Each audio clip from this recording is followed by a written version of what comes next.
I was standing in the pitch black sound control booth, my finger hovering over the glowing red play button. Through the glass window, I could see him. My husband, well, soon to be ex husband, Mark. He was standing on the grand stage under the blinding spotlights, smiling like a saint in his custom Armani suit. He was exactly 2 minutes away from closing a $50 million deal with the biggest tech investors in Silicon Valley. He really thought he had won. He thought he had successfully gaslit me into thinking I was going crazy. He thought he had seamlessly forged my signature, stolen the multi-million-dollar empire I built from scratch, and replaced me with my own so-called best friend, Jessica. But what Mark didn't know was that in exactly 3 seconds, the giant LED screen behind him wasn't going to show our company logo. It was going to broadcast a high-definition, unedited video of him doing something so disgusting, so utterly unforgivable, that it wouldn't just end his career, it would land him straight in federal prison. 3, 2, 1.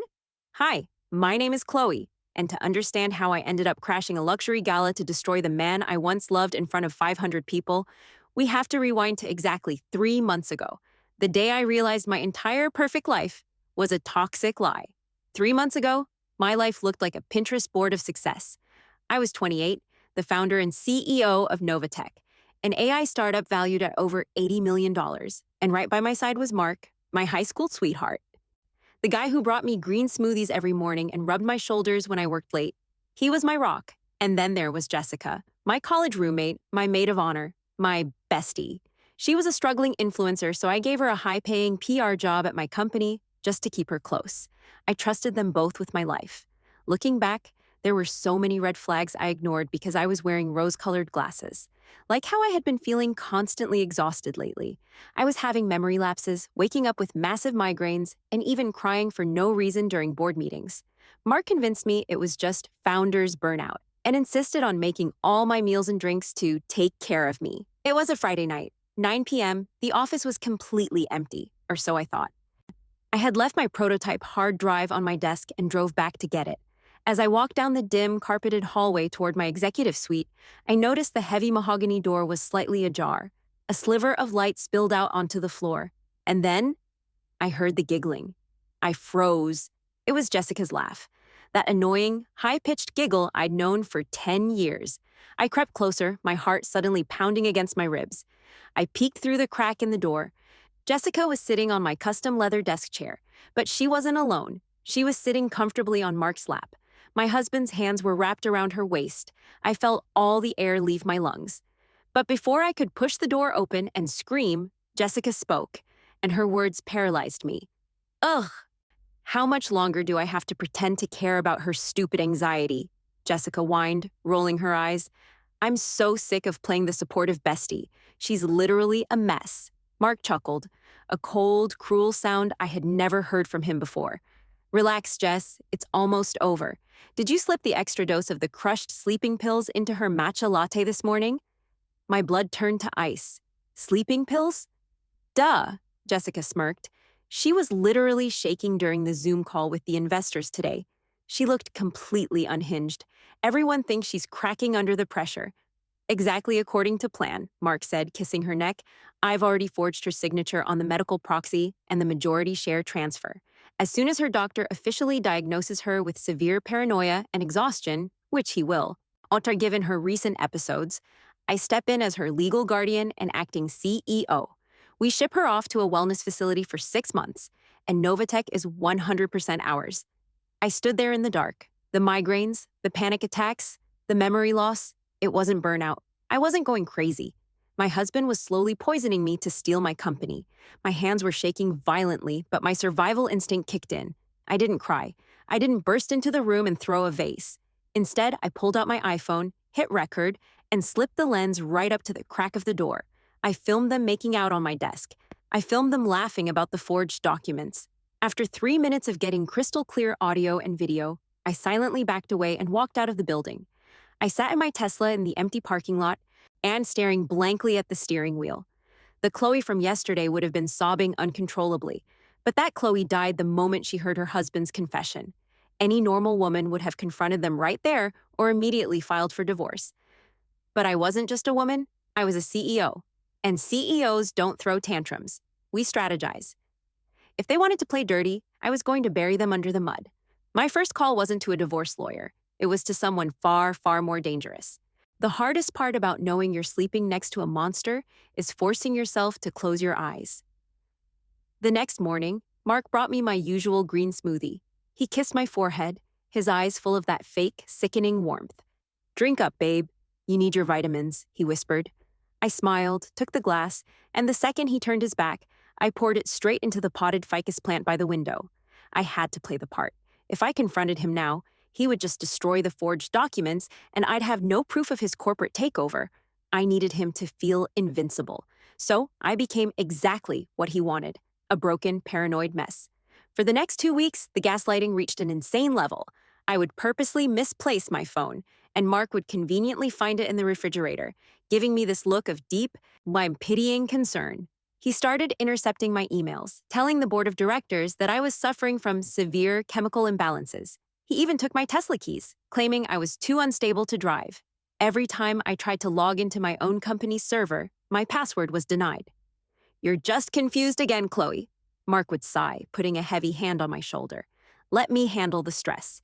You just rest your pretty little head." I was sitting on the living room floor, pretending to cry over a lost file, when the front door burst open. It was Susan, Mark's mother, the ultimate final boss Karen. Susan was the kind of woman who wore giant designer sunglasses indoors and treated service workers like stray dogs. She marched into my house, her heels clicking aggressively on the hardwood floor, and looked at me sitting there in my sweatpants like I was a stain on her expensive rug. "Honestly, Chloe, this is pathetic," Susan barked, not even saying hello. "Mark is exhausting himself trying to keep your little tech project afloat while you sit around having a mental breakdown." I forced my voice to shake. "Susan, please, I'm just so tired lately." "Oh, spare me the tears," she snapped, waving her hand dismissively. "You women today think you can have it all. Being a CEO? It's unnatural. You're emotionally fragile. You should be thanking God on your bare knees that my son is stepping up to take over." She started pacing around my living room, picking up my expensive decor and inspecting it. "In fact," Susan continued, turning to me with a venomous smirk, "Mark is hosting the new investor gala next week. He's going to officially announce his position as acting CEO. It's going to be the biggest night of his life." I looked down, digging my nails into my palms to stop myself from smiling. There it was, the gala. "And since you clearly won't be attending," Susan said, her eyes suddenly locking onto my hand, "take off the ring." I froze. "What?" "The custom diamond ring Mark bought you for your anniversary," she demanded, holding out her manicured hand. "Jessica is going to be his +1 at the gala to handle the PR. She needs to look the part of a high society executive. You're certainly not using it while locked up in this house like a mental patient. Give it to me." The sheer, unhinged audacity of this woman. She wanted me to give my anniversary ring to the woman who was sleeping with my husband and stealing my company. I wanted to rip her cheap hair extensions out. I wanted to scream that I paid for that ring with my own money because her deadbeat son's credit card was declined. But I didn't. Instead, I forced a tear to roll down my cheek. I let my lip quiver. I slowly slid the 3-carat diamond off my finger and dropped it into her greedy, outstretched palm. "Thank you, Susan," I whispered, my voice cracking perfectly. "Tell Jessica. Tell her I hope it fits," Susan sneered, dropping the ring into her Prada bag. "Smart girl. Now go take your pills. The adults have business to handle." As she slammed the door behind her, the fake tears on my face instantly dried. I stood up, the shaking in my hands completely gone. They thought they had broken me. They thought taking my ring, my company, and my sanity meant they had won. But as I walked into my home office and pulled out the hidden burner phone I bought with cash 2 days ago, a genuine, chilling smile spread across my face. They wanted to play corporate takeover? Fine. But they forgot one tiny $1 million detail. A detail buried on page 42 of a document Mark signed 5 years ago without reading. I dialed a number, listening to it ring twice before a deep professional voice answered. "Vanguard Legal Group. This is Harvey." "Harvey," I said, my voice dripping with pure ice. "It's Chloe. It's time to initiate the nuclear option." I locked myself in the master bathroom, the shower running on full blast to drown out my voice. I pressed the burner phone to my ear. "Harvey, tell me we have the ultimate kill shot," I whispered urgently. "We do, Chloe," Harvey, my shark of a lawyer, replied. His voice was grim. Page 42 of your prenup, the absolute forfeiture clause. If Mark commits documented infidelity, he instantly forfeits any and all claims to your assets, including Novatech. But there's a massive problem. My stomach dropped. What problem? Mark knows he doesn't have the final security clearance to transfer the company's core funds to his offshore account before the gala tomorrow.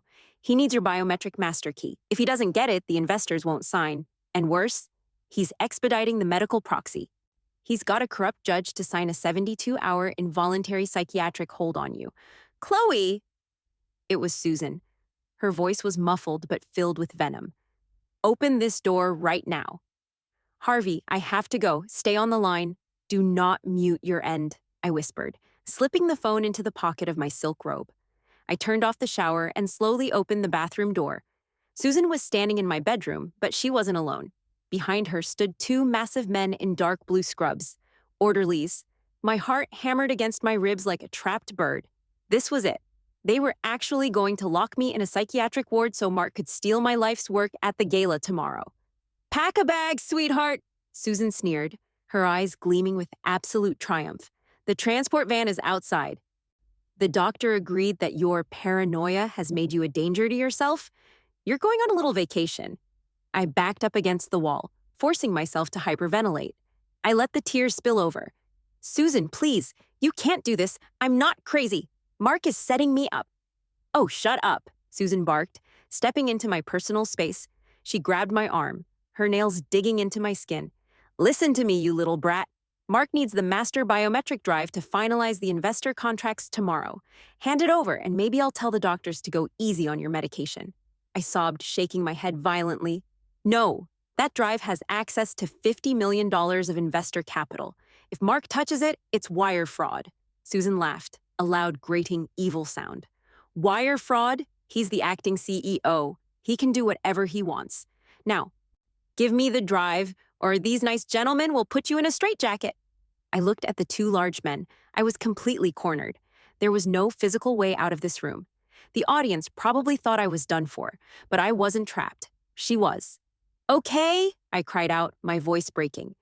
Okay, I'll give it to you. Just please don't let them hurt me. I walked over to my wall safe behind the painting, my hands trembling as I punched in the code. I pulled out the sleek, silver biometric hard drive. Susan's eyes lit up with pure, unfiltered greed.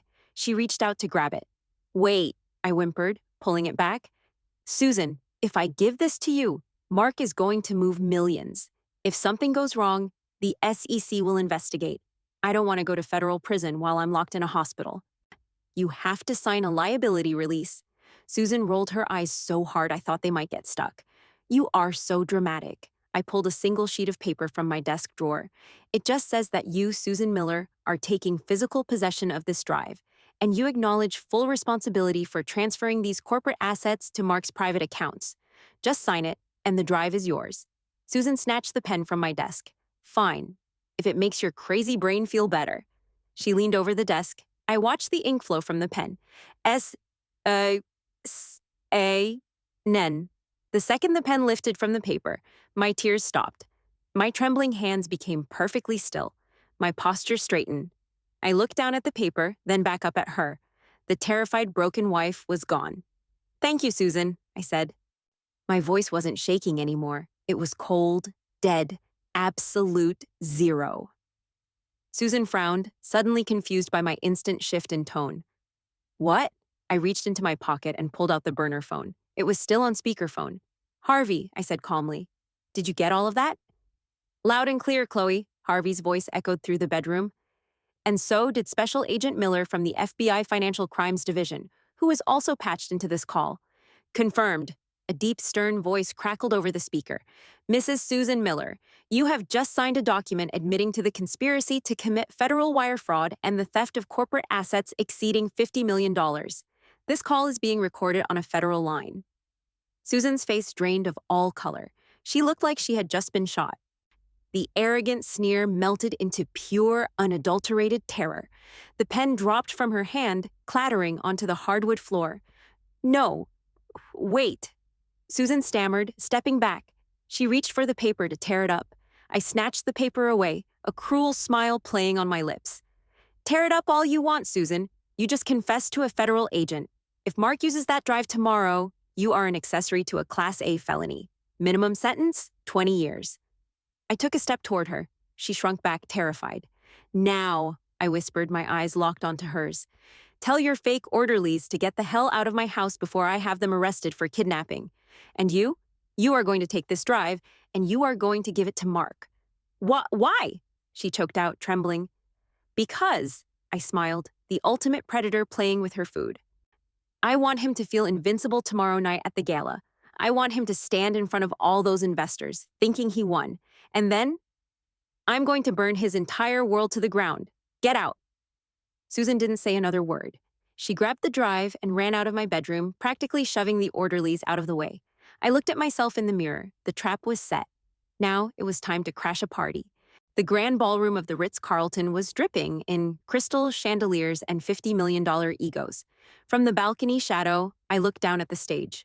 There he was, Mark, wearing a $10,000 tuxedo bought with my corporate credit card. Jessica was clinging to his arm, wearing a blood-red designer gown, looking at the crowd of Silicon Valley's top investors as if she owned them. Ladies and gentlemen, Mark spoke into the microphone, his voice oozing with fake charisma. Tonight marks a new era for Novatech. As acting CEO, I am thrilled to officially finalize our Series C funding. With this biometric master drive, he held up the silver drive Susan had successfully delivered to him. We will merge our accounts, and the $50 million investment will be locked in. The investors clapped. Jessica beamed. Mark walked over to the podium, ready to plug the drive into the mainframe laptop. I wouldn't plug that in if I were you, Mark. I projected my voice, echoing through the dead, silent ballroom. Unless you want to merge your bank account with the federal prison commissary. Every single head in the room snapped toward the entrance. I didn't look like a heavily medicated, paranoid mental patient. I was wearing a custom emerald green silk gown, my ultimate revenge dress. My hair was flawless. My posture was lethal. I walked down the grand staircase, my stilettos clicking like a ticking time bomb against the marble floor. Chloe? Mark gasped, the color draining from his face. He gripped the podium. What are you doing here? You're supposed to be at the wellness center. Jessica looked like she had just seen a ghost. She actually took a step back, hiding behind Mark. Oh, Mark! I laughed, a sharp, cold sound as I reached the stage. I grabbed a microphone from a stunned waiter. Did Susan not tell you? I decided to discharge myself. The food at the psych ward just didn't agree with me. Mark quickly recovered, putting on his best concerned husband face for the investors. Ladies and gentlemen, I apologize. My wife she's very unwell. She's having a severe manic episode. Security, please gently escort her out. Two massive security guards stepped forward. Touch me, I warned, locking eyes with them. And my lawyers will own the company you work for by tomorrow morning. I am Chloe Evans, the sole founder and legal owner of Novatech. The guards immediately backed off. The investors in the front row started whispering furiously. You're not the owner anymore, Chloe, Jessica suddenly shrieked, her fake PR persona cracking.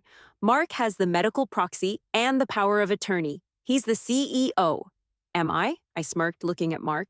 Well then, CEO, go ahead, prove it. Plug in the master drive, complete the transfer. The investors are waiting. Mark hesitated. He looked at me, his eyes darting back and forth. But his greed was stronger than his brain. He wanted that $50 million.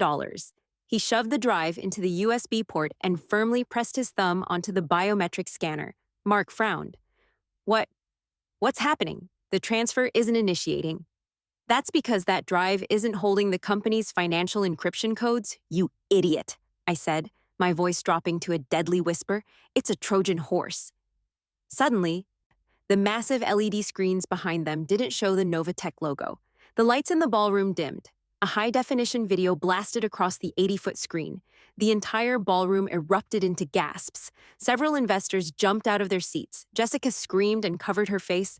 Mark aggressively mashed the keyboard, trying to stop the video, but the laptop was completely locked. Oh, wait, don't pause it yet, I mocked. This is the best part. I turned to the crowd of horrified investors.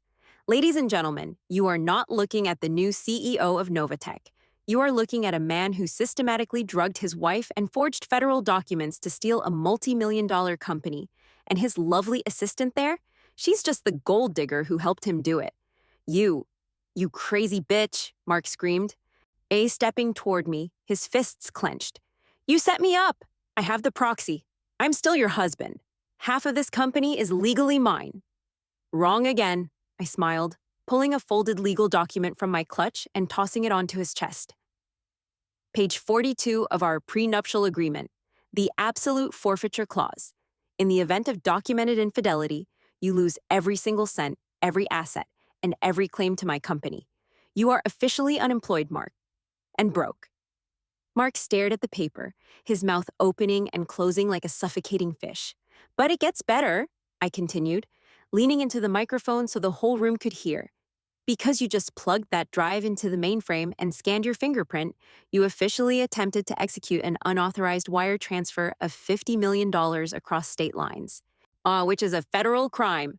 Right on cue, the ballroom doors burst open again. But this time, it wasn't me. It was a team of FBI agents in tactical gear led by Special Agent Miller. Mark Evans and Jessica Lane, Agent Miller shouted, flashing his badge. You are under arrest for conspiracy to commit wire fraud, forgery, and grand larceny. Jessica burst into ugly, hysterical tears. No, it was all his idea. He made me do it, she shrieked, trying to run off the stage. But an agent immediately slammed her against the podium and snapped handcuffs onto her wrists. Mark fell to his knees. The arrogant, gaslighting narcissist was completely gone. He looked up at me, tears streaming down his face. Chloe, please. I love you. We can fix this. I walked over to him, the heels of my emerald dress clicking softly. I looked down at him, feeling absolutely nothing but sweet, pure victory. The only thing needing fixing, I whispered coldly, was the trash in my life, and I just took it out. I turned my back on them as the agents dragged them out of the ballroom, screaming and crying. I picked up a glass of perfectly chilled champagne from a nearby table, raised it to the shocked investors, and took a sip. Checkmate. They say revenge is a dish best served cold. But honestly, watching Mark, Jessica, and Susan being shoved into the back of police cruisers while Silicon Valley billionaires filmed them on their iPhones, that was piping hot, Michelin star level delicious. The fallout was instantaneous, and it was glorious. By 8 a.m. the next morning, the video of my Trojan Horse reveal was trending #1 on Twitter. The stock price of Novatech didn't crash. In fact, when the board realized I had single-handedly rooted out a massive corporate espionage plot, the investors doubled down. Our valuation skyrocketed. I was on the cover of Forbes by Friday, but the real entertainment? That happened 6 months later, inside a federal courtroom, because when you put 3 narcissistic, greedy rats in a sinking ship, they don't hold hands and sing songs. They eat each other alive. I sat in the front row of the gallery, wearing a sharp, custom white Tom Ford suit, sipping an iced latte. The prosecution had offered a plea deal to whoever flipped first, and oh my God, the absolute chaos that caused. Jessica took the stand first. She traded in her designer gowns for a deeply unflattering beige prison jumpsuit. She sobbed, entirely without tears, pointing a shaking finger directly at Mark. I am a victim, Jessica wailed into the microphone, her voice echoing through the courtroom. Mark manipulated me. He told me his wife was crazy and abusive. He forced me to put the sleeping pills in her matcha. I was just a scared, innocent employee trying to keep my job. You lying, gold-digging tramp, Susan screeched from the defendant's table. Yes, Susan was there too. Because remember that piece of paper she signed in my bedroom? The FBI didn't forget. Susan jumped out of her seat, her face purple with rage. You seduced my son. You ruined his life. You were sleeping with his personal trainer while he was buying you Chanel bags, you cheap little homewrecker. The entire courtroom gasped. Mark's head snapped up. Wait, what? Mark choked out, looking at Jessica with wide, pathetic eyes. You were sleeping with Chad? Jessica sneered, dropping the innocent victim act for a split second. Oh, grow up, Mark. You were broke. Your credit cards were maxed out because Chloe froze your accounts. Chad actually has a real job. Order in the court, the judge bellowed, banging his gavel. But Susan wasn't done. The ultimate Karen was having a total meltdown. She looked at the federal judge and actually demanded to speak to his superior. This is ridiculous, Susan yelled, aggressively pointing her finger at the judge. I am a taxpayer. I demand you drop these charges immediately. My son is a visionary, and that witch... She pointed at me, sitting peacefully in the gallery, Set us up. I want to speak to the manager of this courtroom right now. The judge slowly took off his glasses. He looked at Susan with a mixture of disgust and pure exhaustion. Mrs. Miller, the judge said coldly, I am the manager of this courtroom, and I am holding you in contempt of court. Bailiff, add another 30 days to her sentence. Susan screamed as two massive bailiffs grabbed her by the arms and dragged her out of the courtroom. Her shrieks faded down the hallway. Then it was Mark's turn. He looked hollowed out. His hair was thinning from the stress, his posture completely slumped. The arrogant, gaslighting CEO was dead. He looked right at me, tears streaming down his face, silently begging for mercy. I just smiled, raised my iced latte, and took a slow sip. The sentencing was everything I could have dreamed of. Jessica's plea deal backfired because they found evidence she was the one who bought the illegal sedatives. She got 5 years in a minimum security federal women's prison. The judge also ordered a permanent ban on all her social media accounts. For an influencer, that was basically a death sentence. Susan got 7 years for conspiracy to commit wire fraud. Last I heard, she's currently working in the prison laundry room, constantly complaining about the thread count of the orange jumpsuits. And Mark? Mark got the absolute maximum. 15 years in a federal penitentiary for grand larceny, corporate fraud, and forgery. Plus, thanks to my ironclad pre-nup, he left the marriage with exactly $0. He didn't even have enough money to pay for a decent lawyer, so he was stuck with a public defender who looked like he hadn't slept since 2015. But the petty cherry on top? The ultimate final act of nuclear revenge? Because Mark had secretly taken out massive loans to fund his fake billionaire lifestyle, his mother's house, the house Susan had lived in for 30 years, was foreclosed by the bank. So I bought it, in cash. And the day after they were all transferred to prison, I hired a demolition crew. I sat on the hood of my new Porsche, drinking champagne, and watched a bulldozer smash Susan's perfectly manicured living room into dust. I donated the empty lot to the city to build a dog park. They tried to gaslight me. They tried to break my mind, steal my empire, and lock me away in a padded room. They thought I was just a naive, fragile little wife who would roll over and cry. But they forgot the most important rule of business. You don't try to steal the crown from a queen who built her own castle. I am Chloe Evans. I am 28 years old. My company is now worth over $200 million, and I have never, ever slept better in my entire life. If you loved watching these toxic, narcissistic gold diggers get absolutely destroyed by karma, hit that like button right now. And don't forget to subscribe and turn on notifications because trust me, you do not want to miss the next crazy story. Have you ever dealt with a toxic mother-in-law or a cheating ex? Let me know your best revenge stories down in the comments below. I read every single one. See you next time.